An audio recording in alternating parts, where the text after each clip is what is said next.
Coucou tout le monde, je vous retrouve de nouveau pour Graffiti Girl et pour mon carnet créatif d'Halloween. Donc là, c'est la dernière vidéo que je vais faire par rapport à ce projet. Et là, on est sur la mise en couleur de mes pages. Donc je vous avais montré la dernière vidéo, la mise en page, enfin comment je procédais à la mise en page de chacune de mes pages de ce carnet. Donc toujours avec la technique du cache. Et là donc je mets les motifs en couleur. Alors je vais pas vous montrer sur chaque page parce que ce serait beaucoup trop long. Et puis on reste quand même sur une mise en couleur enfin c'est toujours dans le même esprit, donc voilà. Par contre je vais vous montrer toutes les pages mises en couleur après, le carnet terminé. Donc là mon assistant regarde si je fais tout comme il faut, comme il aime bien souvent.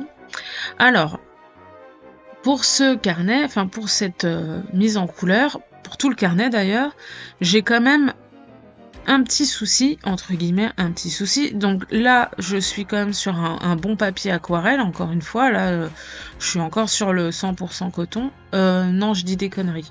Des bêtises, pardon.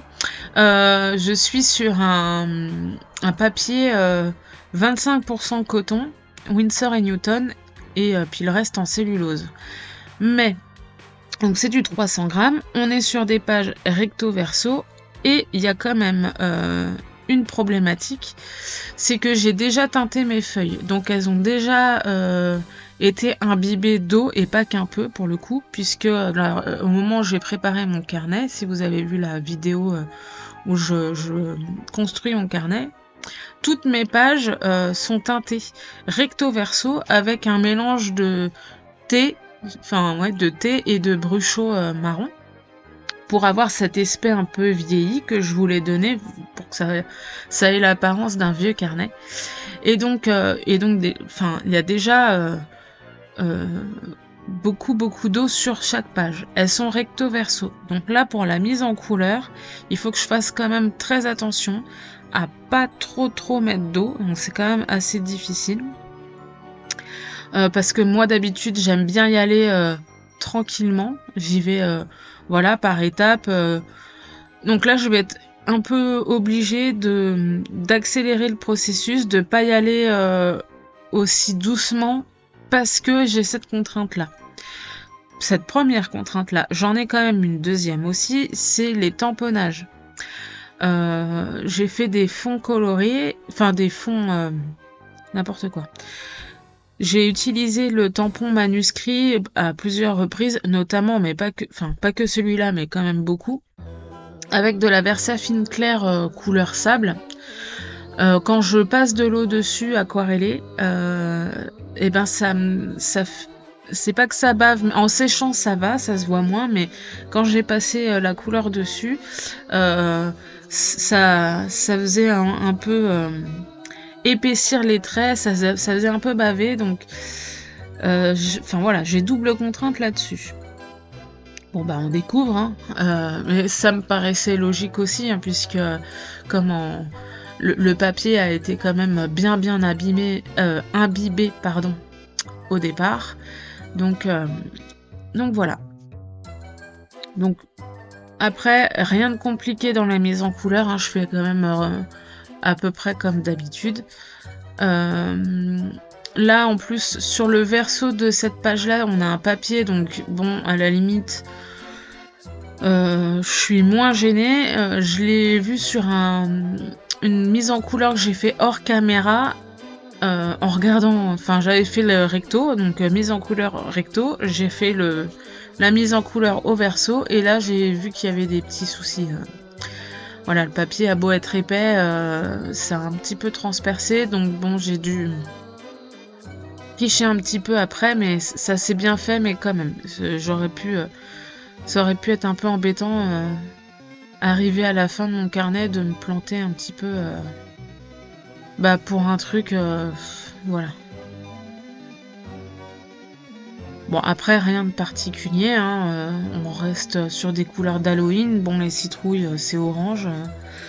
J'aurais pu les faire un peu d'une autre couleur pour m'amuser un peu, mais je suis restée quand même assez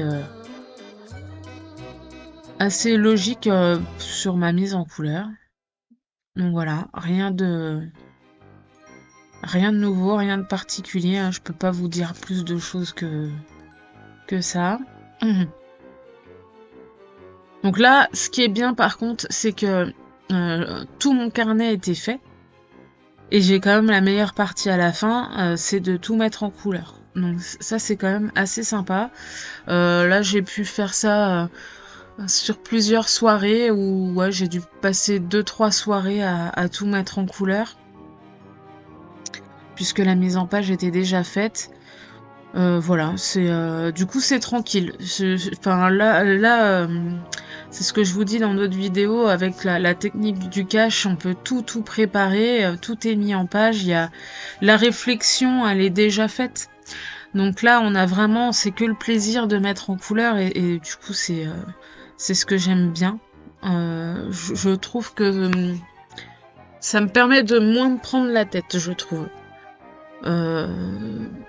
Bon, après je verrai parce que je vais quand même revenir à des techniques de scrap tout à fait basiques entre guillemets, où j'ai mes embellissements préparés d'un côté, que je vais coller, mettre en page. C'est vrai que par exemple pour une page de scrap, la technique du cache, elle peut être bien pour certains éléments, mais pas pour tous, parce que justement l'idée c'est de jouer avec du volume. Dans un carnet, c'est un peu embêtant de jouer avec du volume, dans le sens où si on travaille sur le recto verso, il y a forcément un moment où on va être gêné par le volume des précédentes pages. Ou alors il faut travailler que sur le recto de chaque page et comme ça on n'est pas embêté. C'est voilà, c'est un choix, faut voir,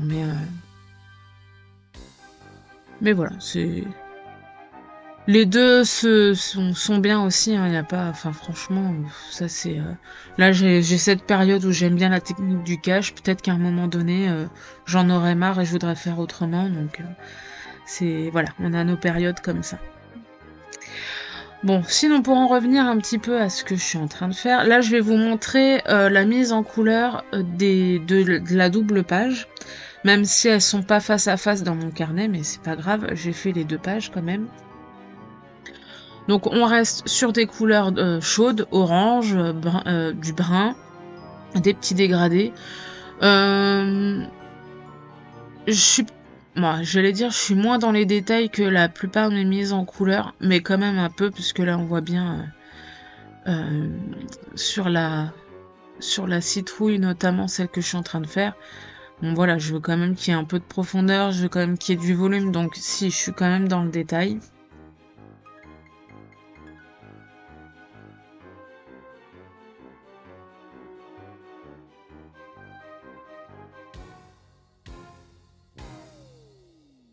Et puis c'est vrai que sur cette page-là, j'ai pas eu tout de suite la problématique dont je vous ai parlé juste avant. Puisque derrière, c'est vraiment, il n'y a pas de mise en couleur.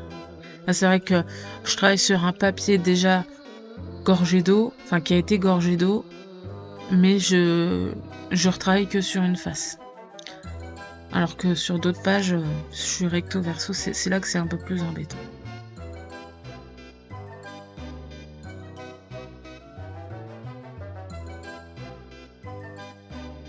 Alors, par contre, ce qui est bien avec le type de carnet, alors là je parle vraiment de la construction du carnet, admettons sur une double page, il y a eu un gros problème. Tout n'est pas figé, donc j'aurais pu très bien refaire. Alors c'est embêtant parce que là il aurait fallu quand même refaire 4 mises en page, mais c'est, enfin tout mon carnet n'aurait pas été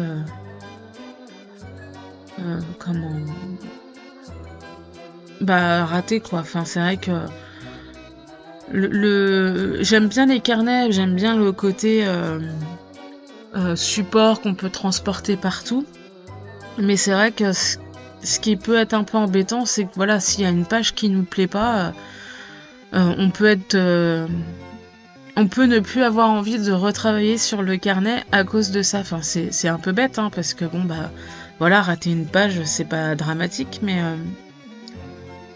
Mais bon, voilà, des fois, suffit d'un truc là qui nous plaît pas et hop, on n'a plus envie. Bon. Alors là, je repasse sur ma deuxième page. Donc vous voyez là, je vais quand même assez vite. Bon, j'ai quand même accéléré la vidéo, c'est sûr, mais j'ai pas passé beaucoup de temps à faire cette double page, à la mettre en couleur, parce que tout était déjà prêt. J'ai dû passer une petite heure, vraiment sans me prendre la tête. Et puis voilà, donc là les tournesols, il y a une... Alors je sais pas si ça va passer avant, parce que vous allez voir, soit c'est déjà passé, soit ça passera après. Il y a une carte avec des tournesols que j'ai mis en couleur. Donc soit elle est passée avant et vous aurez vu la mise en couleur parce que je la montre, soit vous verrez après. Et sur cette carte là, je vais être plus dans le détail, plus que là. Là vraiment, en plus, on veut un aspect un peu vieilli, donc qui dit vieilli dit un peu délavé quoi. Donc les détails c'est un peu moins important. C'est vraiment pour mettre un peu de couleur, que ce soit un peu plus sympa aussi, quoi. Parce que sinon, c'est un peu trop monotone. Mais bon, voilà. Vous avez vu comme il est sage, mon chat? Il est mignon. Dès que je fais de l'aquarelle, il faut qu'il vienne. Alors, parfois, il vient carrément sur mon projet, donc autant vous dire que je peux rien faire. Là, ça va, il est bien. Là, il est sage. Il prend quand même de la place, mais il est sage.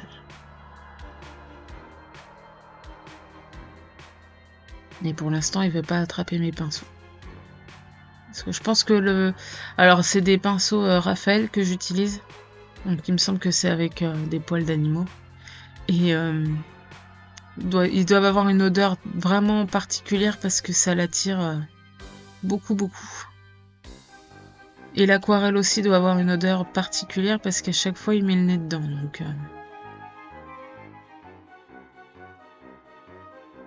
Donc là, vous voyez, pour faire ressortir un peu mes fleurs, je veux mettre un peu de bleu violacé sur mon fond. Et c'est là que je vais m'apercevoir que va falloir vraiment que je fasse très très attention. Là, je sais pas si vous voyez, faut peut-être zoomer.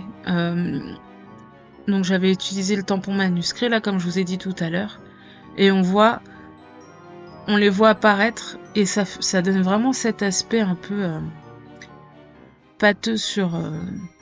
Du coup, les traits sont plus assez fins, mais ça, c'est à cause de l'eau.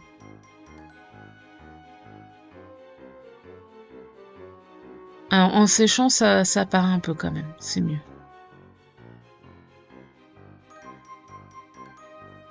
Donc là, je fais pareil en dessous de mes citrouilles, hein, ça permet d'avoir plus l'impression qu'elles sont posées quelque part plutôt que d'avoir quelque chose qui vole. Et puis j'ajoute un peu donc ce bleu violacé là. Je l'ajoute à mon fond, c'est vraiment pour casser un petit peu des teints bruns orangés qui permettent de contraster un tout petit peu quoi. Apporter un petit truc en plus.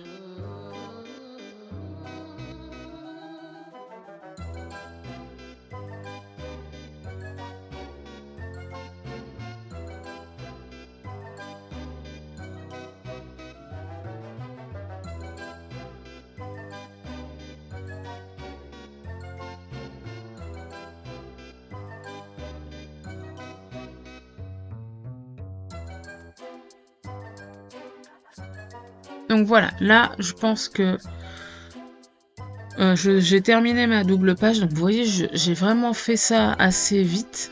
Je suis pas trop entrée dans les détails. Vraiment pas. C'était pas l'idée. Et là je vais vous montrer mon carnet. Donc là on est en temps réel. Hein. Je vais vous le montrer terminé. Donc vous voyez les pages. Je pensais peut-être rajouter un peu de tamponnage sur les papiers. Puis finalement non. Voilà. Là, vous voyez, c'était sur ce papier-là qu'il y a eu un petit souci et j'ai su rattraper un petit peu. Voilà, le manoir. Donc j'avais mis en couleur le manoir l'année dernière de façon assez détaillée. Là, je l'ai pas fait du tout, hein. Je suis allée à l'essentiel. On retrouve après les tournesols. Donc là, j'ai collé un petit die cut en plus. Je trouvais que c'était assez sympa. Voilà.